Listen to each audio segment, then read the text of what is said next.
जरा सोचो, एक आदमी को पकड़कर समय में 1 लाख साल पीछे भेज दिया जाए। कुछ ऐसा ही होता है हमारी आज की कहानी में। कहानी की शुरुआत होती है इस्तांबुल में, जहां आरिफ और सीकू नाम के पति पत्नी कालीन बेचने का काम करते थे। एक दिन आरिफ का पुराना दोस्त लोगर अपने चेले के साथ उसकी दुकान पर आया और कहने लगा कि बहुत कमाल की चीज उसके हाथ लगी है। लेकिन जब वो आरिफ को वो चीज दिखाने ले गया तो उसने धोखे से आरिफ को कैद कर लिया। असल में ये लोगर की चाल थी ताकि वो आरिफ की पत्नी को चुरा सके।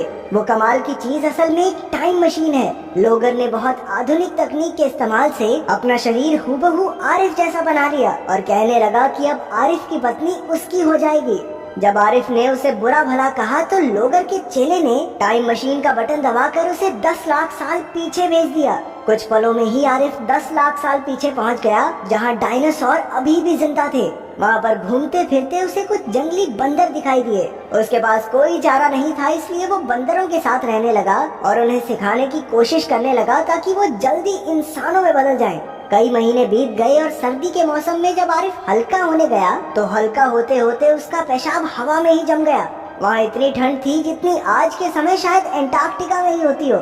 इस नई दुनिया में आकर आरिफ बहुत बोर हो रहा था तो वो कुछ भी उलझुल हरकतें करने लगा। बदकिस्मती से इतने महीनों की कड़ी मेहनत के बाद भी वो बंदरों को कुछ नहीं सिखा पाया। उसने हिसाब लगाया कि इनके साथ रहा ना तो मैं भी बंदर ही बन जाऊंगा। इसके बाद वो जंगल में इंसानों की खोज में निकल पड़ा। अचानक रास्ते में उसका सामना एक खूंखार डायनासोर से हो गया जो गुस्से में दहाड़ रहा था।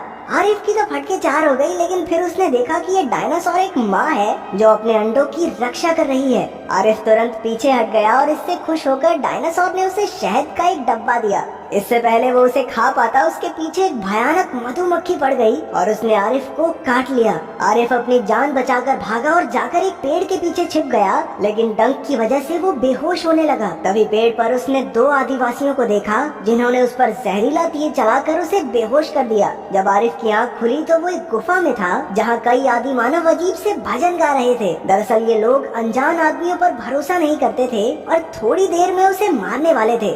न जाने कैसे पर आरिफ को उनकी भाषा आती थी और उसने उनके लीडर दिमी को समझाया कि वो भविष्य से आया है। अचानक वहाँ दुश्मन कबीले ओरिजियंस ने हमला कर दिया। उनके लीडर का नाम कारगा था और वो लोग दिमी के कबीले को काफी तंग करते थे। इस बार कारगा एक खास पूजा के लिए उनके कबीले के 3 सबसे ताकतवर आदि मानव ले जाने आया था। बदकिस्मती से उसने आरिफ को भी चुन लिया। जब आरिफ ने इनकार किया तो कारगा उसे जहरीले तीर से बेहोश करके अपने गांव ले गया। रास्ते में तासो नाम के एक आदमी का सर पत्थर से टकरा गया और वो अपने घोड़े से गिर पड़ा, जिससे उसकी बाजू की हड्डी टूट गई। कारगा तो उसे वहीं दफन करने लग गया जैसे कि वो मर गया हो। तब तक आरिफ जाग गया और उसने फटाफट जाकर उन्हें समझाया, अबे सालो ये मरा नहीं है। फिर उसने जैसे तैसे जुगाड़ करके तासो की हड्डी पर प्लास्टर बांध दिया। तासो ने उसकी जान बचाने के लिए उसका शुक्रिया अदा किया। जब वो गांव पहुंचे तो पता चला कि कबीले का असली सरदार तो कालिया है, जो असल में तासो का बाप है। कारगा ने तासो से एक मुखौटे के बारे में पूछा जो उसे तासो के कमरे से मिला था।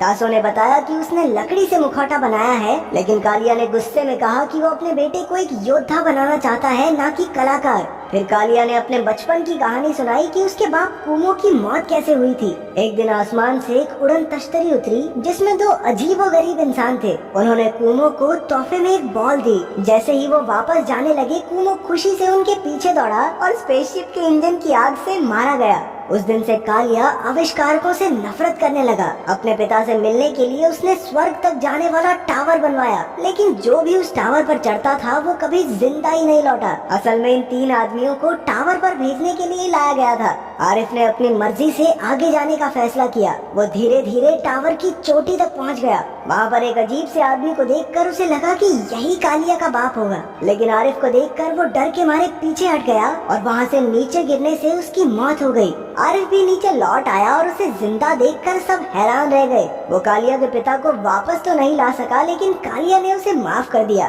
बातों बातों में पता चला कि तासो एक दूसरे गांव की लड़की मिमी को बहुत पसंद करता था। ये बात सुनकर आरिफ को भी अपनी पत्नी सीको की याद आ गई। उसने तासो से कहा कि उसे कैसे भी करके अपने समय में वापस जाना है, लेकिन तासो ने बताया कि कालिया ने तो सारे आधुनिक औजार जब्त करके गुफा में छुपा रखे हैं। पहले तो तासो ना नुकर करता रहा, लेकिन जब आरिफ ने कहा बेटा देख तेरी और मिम्मी की ना सेटिंग करवा दूंगा मैं लेकिन मदद करनी पड़ेगी मेरी भी। उसकी ये बात सुनकर तासो तुरंत मान गया। लड़की का चक्कर देख रहे हो, बाप से गद्दारी कर रहा है लौंडा। फिर रात को तासो और आरिफ गुफा में औजार चुराने पहुँचे, लेकिन अफसोस दोनों पकड़े गए और गुस्से में कालिया ने अपने ही बेटे को कहा जा आज से तू मेरा बेटा नहीं है, दूर हो जा मेरी नजरों से।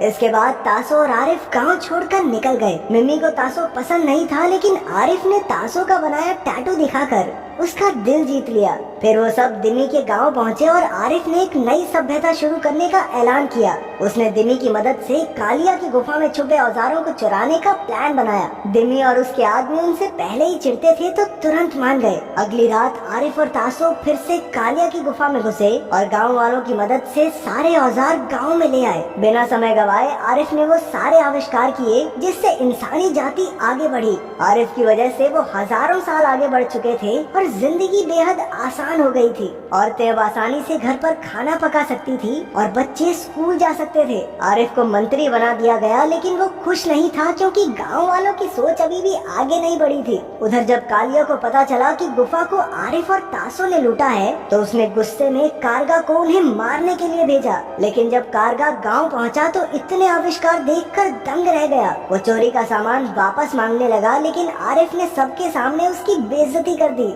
इससे कारगा को गुस्सा आ गया और उसने फौज लाकर उन पर हमला करने का ऐलान किया।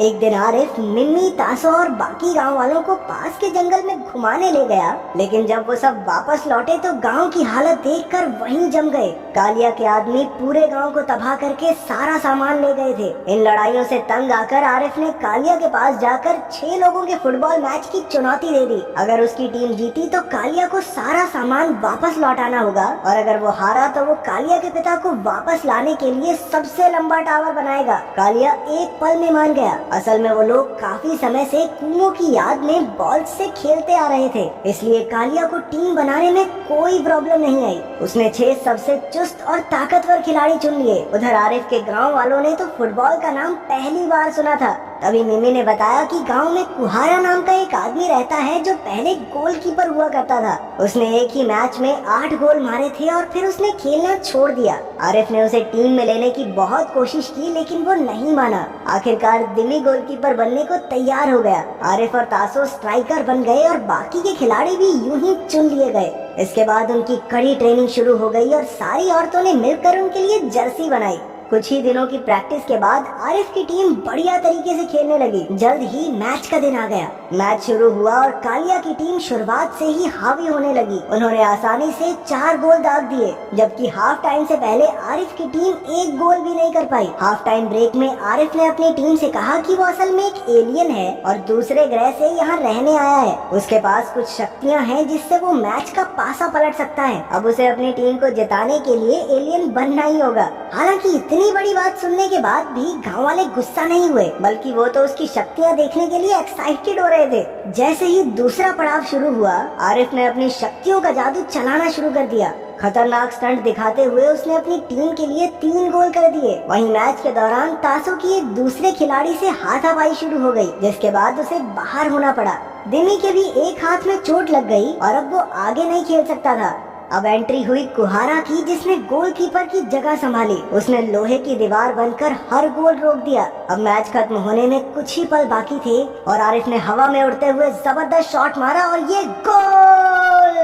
आखिरकार आरिफ की टीम जीत गई और गांव वाले खुशी से नाचने लगे। कालिया ने भी उनकी तारीफ की और गांव वालों से दूर रहने का वादा किया, लेकिन जीतने के बाद भी आरिफ दुखी था। वो जानता था कि लोगर ने उसकी पत्नी सीकू को बंदी बना लिया होगा। अब लौटने का भी कोई फायदा नहीं, इसलिए उसने गांव छोड़कर इधर उधर भटकने का फैसला किया। जाने से पहले उसने तासो को अपनी घड़ी और मिमी को अपनी अंगूठी तोहफे में दी। तभी अचानक जोरदार लाइट दिखाई दी और सीकू भी वहाँ पहुँच गयी। आरिफ उसे देखकर हक्का बक्का रह गया। सीकू ने बताया कि जब आरिफ लोगर के साथ चला गया था तो उसने खबर देखी कि एक जगह से 10 लाख साल पुरानी अंगूठी और घड़ी मिली है।